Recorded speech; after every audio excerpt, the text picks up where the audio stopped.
Келесі сөз Құрманғазы атындағы Қазақ ұлттық консерваториясының ректоры, Қазақстан Республикасының еңбек сіңірген қайраткері Нұркен Ашыровқа сөз беріледі. Ассаламу алейкум, қадірлі ағайын.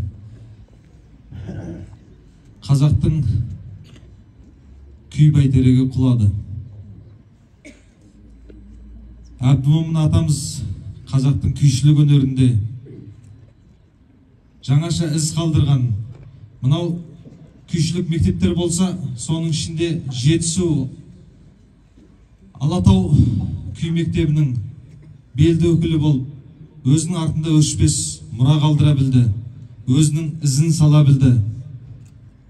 Тарихта өткен осы өңірде Байсеркеден бастап, кешегі өткен Тілендиевтерге дейінгі, Нұрғиса Тілендиевтерге дейінгі аралықта олардан кем түспейтін өзінің ізін қалдырып, өзінің жолын салып кетті.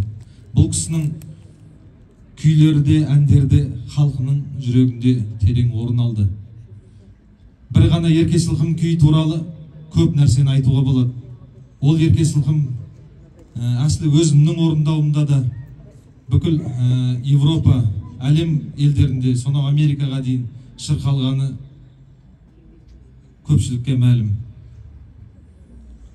Қазақ барда, қазақтың мәдениеті барда, атамыздың мұрасы да, атамыздың аты да ешқашан сөнбек емес.